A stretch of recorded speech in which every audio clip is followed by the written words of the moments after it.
Welcome back to What's on Yours, a weekly chat about books and movies. I'm Michael Hennessy. And I'm Cindy Smith. So, Cindy, we're fully into the first week of summer, and you're still recovering from your trip to New York. I'm actually getting back to normal now. Excellent. With just a few little busy activities here and there, but I feel like I'm back. Great. Yeah. And what have you read this week from your New York haul? Which I seriously misunderestimated, yeah. I'm talking like George Bush here. I underestimated. You did. You need to Google BA15 book hauls to see what other people got. My pile is nothing compared to theirs. So what you're telling me you're on the low end of things here? I'm on the low end of things. So you got about 90 or 100 and you're on the low end.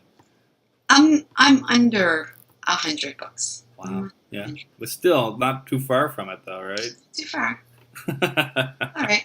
I've actually only read one book that I got from BA. It's Sunny Side Up. It's a middle grade graphic novel. Oh, okay. Oh, nice and bright, yeah. Nice and bright. Really cute. It's by Scholastic. It's coming out in August. What's the gist of that story? It's about a girl who is going to visit her grandfather for summer, and then it's not the summer she thought it was. Oh, okay. Yeah. Is it a summer of growth? Not really, no. No? No, not really. But it's a cute little book. And then I bought this in New York. It's New York City Etiquette's Tips. Basic Tips in Etiquette. I can't even read the title. And it's just, it's a humor book. Just like that. Okay, yeah. Just little tips. And it makes sense when you're reading it that, don't stop in front of the platform, like the stairs coming up to have a conversation. Yes. So you're blocking it. And was it? So you're reading this for next year's BEAs that you're already planning away? Is that it? I'm not. New York is in. BA is actually in Chicago this year. Right. You mentioned that. Yeah. Yeah. That sort of changes up the whole possibility for you then, huh? Yeah. And my third book, I'm still reading it. It is All I Know by Carrie Hope Fletcher. She's a YouTuber. Okay. Yeah. So you reached your YouTuber quotient for the show? Yes, gotta plug those YouTubers again. Yeah. Nice. Very nice. Well, for me, reading was squarely in the screenplay department. I read a script for Alien, one of the original drafts of Alien. They had provided provided like someone's copy of it, which is annotated with the designs, the layouts for the camera, and things like that. Really interesting to see. The screenplay itself is fantastic. The way Alien is written, you'd be very, very hard pressed to have anything like that done now on a large budget, because it's very gradual in the beginning. And a lot of people are like, oh, it's so boring. Wait, why can't we get to the good stuff? But all the good stuff that happens later in the movie is because of the build-up. It's just little notches increasing. It's the relationships on the ship and increasing a little bit of tension and just slight little increases, and it pays off fantastic. But right now, people are like, just get to the good stuff. Cut to the good stuff. By page 10, we have to have like all these things happen. Well, no, that's not how Alien works. Build up. Alien was like the probably cuisine equivalent of like the slow cook, right? Just everything is simmered for a long time, and all the natural flavors come out. And when you eat it, it's really good. So I read that, and I read a couple of screenplays by people trying to break into screenwriting. One was a Western, one was a hacker action flick, and also read a screenplay by somebody who got high review marks from Blacklist, a serial killer one. Really good. I mean, she's going to find representation with that script. It's solid, definitely. It's really and it's called Tracker. Um, the premise behind it is great, and the writing is really good. It's a great. I mean, if it doesn't get made, that's a writing sample that will get her work. So that was it. And I finished a draft of horror screenplay. Yay! On Saturday afternoon. Nice. Came in at 91 pages. Yeah, which was great. A little bit lower than I thought I was going to be. I was aiming for 95 is from what I had scripted for the outline, but it came in at 91. But I'm putting that aside. I'm working on another one already, and in a couple of weeks I'll go back to edit that one. So yeah. A horror screenplay. Unfortunately, if it ever does get made into a movie, you will never see it. Maybe I'll make the exception. Maybe I'll make the exception. Yeah, okay. Just like... Oh, boys. Yeah. But yeah. And so that's as far as my reading and actually writing goes. How about movies? It's summertime, so you're always out and about and you're running around, but did you get any movie in? There's no movies, but I've been watching Big Brother because it's back. We've been watching Fresh Prince of Bel-Air because Michael's been enjoying that one. Okay. And I am 4 episodes into The Orange is the New Black. One question before we get to Orange is the New Black. How does Fresh Prince hold up? It's still the same. Yeah. Like, you know, it's for me. It's like reliving that time when it came out and watching Michael kind of get some of the jokes, but not fully yet. So okay. It's interesting watching it through a perspective of his eyes. Okay, interesting. But it's still the same. You know, it's like it's Will Smith. Because I haven't watched it in ages. Right, I'm just kind of curious as to how it weathers over the years. Okay. I mean, you can tell it's an older comedy. Yeah. But it's interesting to sit there and remember, like, oh my gosh, I remember that was in style. I wore that, so. Okay. Yeah. Now, Orange is the New Black. How does the new season hold up so far? It's really good. Mm-hmm. Really good. It's really good. I'm like kind of watching like 2 episodes at a time. Okay, yeah. So. How many episodes in the season now? Is it? I want to say 12, but I could be mistaken. Yeah. That seems to be the kind of sweet spot now.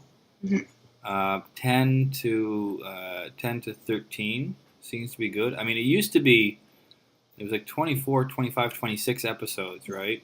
For TV series, but yeah. Somebody actually, a TV showrunner had mentioned that, you know, when you start stretching it that far, it gets difficult to maintain the quality season after season. Well, that's it. You know, but, you know, so he was saying, like, yeah, 10 to 13 is great, but when you look at things like the BBC, they have the series that are like 3, but they're 2 hours long. Yeah. Like Sherlock, Luther, you know what I mean? Like those shows, they're almost like miniseries, but each episode is long. That's it. It might not even be that many. Like, I know it's under 10. Yeah. Okay. Yeah. Nice, But no, it's really good. Yeah, okay. Good. So, just out of curiosity, any major changes for the characters? Without being spoilerish? There's all the characters are back. Yeah. The only thing is that I'm right at the point where this prison is set to close in like a couple of months. Oh, really? Okay. And yeah. But now the guy is trying to save it. So I don't know how it's if they get saved, how it's going to work. Oh, okay. Yeah. But it's still the same. Very much, you know, you want to watch it, the whole thing, but I'm trying to, because it's not something I can watch with Michael around. Right. Because of the language. Yeah, okay. So it's like, you know, I'm watching it at night, and then he'll come in, and it's like, what are you watching? Stop. It's like, he's like, I already know those words. I'm like, I know you know those words, but, you know. Not here, you don't. Not here. So it's hard trying to watch it when he's not around. Okay. Now you have, I guess, obviously you watch on the TV instead of your iPad. I've been watching it on my iPad, but I prefer the big screen. Yeah. Okay. Yeah. Okay. Well, interesting. So, Canada Day, you're going to be doing it? I don't know what we're doing in Canada today. Yeah. Yeah. I don't know. They say it's supposed to rain tomorrow, so. Okay. It's supposed to be nice here, finally. Yeah. So, movies for me, I did catch some movies on Netflix. World War Z. I don't know if you've seen that Brad Pitt one. No. It's kind of billed as a zombie movie, but it's not really a zombie movie, and it got a lot of kind of flack for that, and also got a lot of flack because they bought the rights to a novel by Max Brooks called World War Z, and that was more kind of like based off of like Studs Terkel work, where he did a lot of different interviews with individual people for like the Second World War or whatever, but that's not the approach that they did with the movie. They just focused on Brad Pitt's character, and I know a lot of people said, it had to redo the ending, blah blah blah, it's gonna be terrible. And when I saw it in the theater, enjoyed it, and I rewatch it, and when you're 4 or 5, how many minutes? It's like when you're 6 minutes into it, you're already in the middle of this big set piece, and it's just gangbusters. There's like 5 big pieces for that movie, and they all work well. And the rewrite towards the end, that last section of it, one of the problems with a lot of movies, and the screenwriters that have been talking about this, is you keep increasing the stakes, increasing, and at one point it's hyper ridiculous. Okay, we've already saved the world. What do we have to do? We have to save the universe. Well, that's where Marvel's going, right? Well, when you save the world, when you save New York in the first show, well, you can't go back and save Topeka or a small little town in the second movie. So what's the next thing? Okay, we gotta save the world. Okay, you save the world, you gotta save the universe. Well, after the universe, what are you gonna save? That's it. There's nothing. So this one, instead of going to a larger set piece, they brought it back, increased the tension, increased like, oh, what's going to happen? Oh, that's bad, and it really worked. I'm a fan of the movie. I enjoy the movie. I don't like using the word fan because fanatic.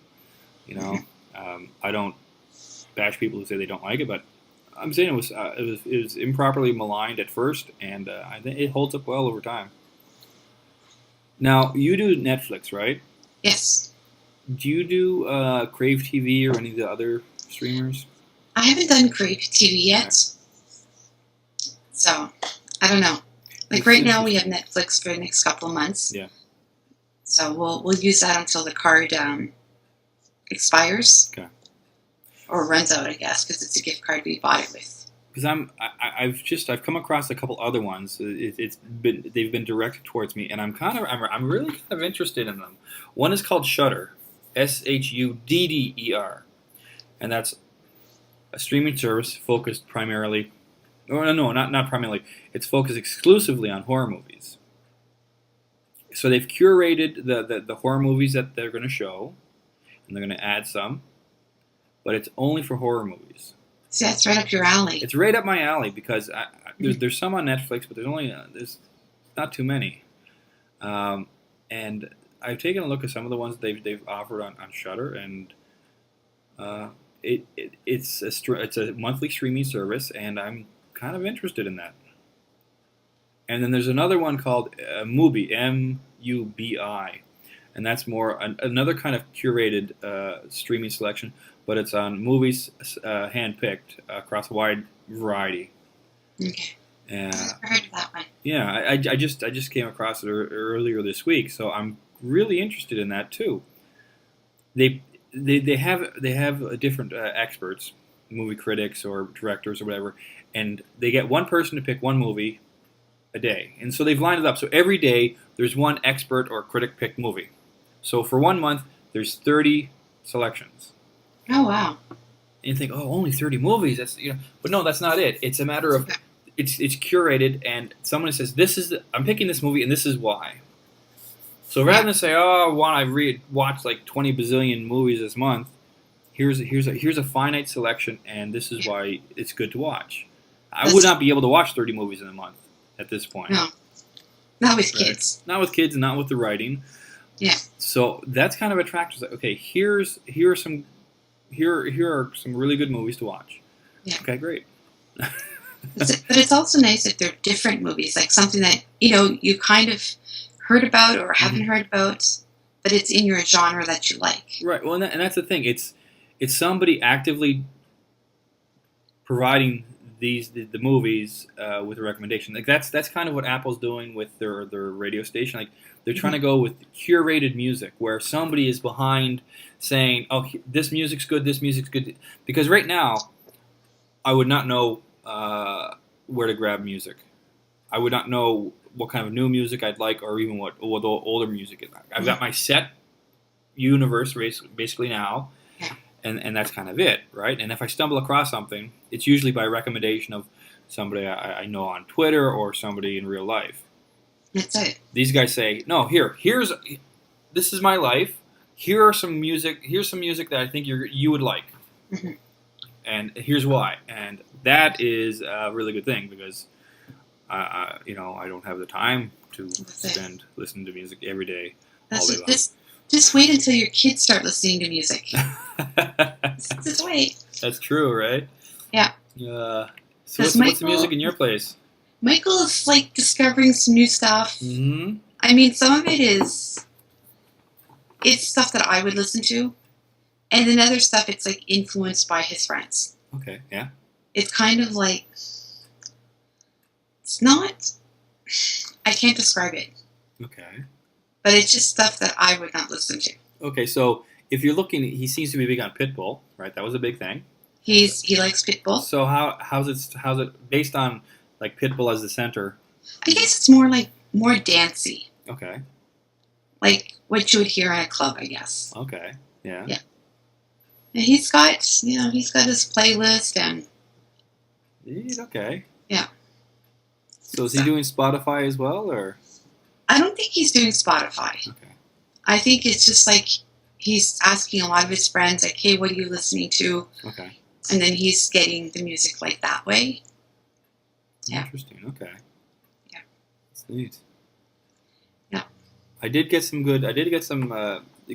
interesting recommendations for music in terms of screenwriting. Okay. And I had one, and it was fantastic, but I wasn't ready for it because it was different from what I had been listening to significantly, and while I was writing, and it just sort of it was completely instrumental, but it made me feel kind of like I was underwater. Okay. I was just sort of like, I was so taken in by it.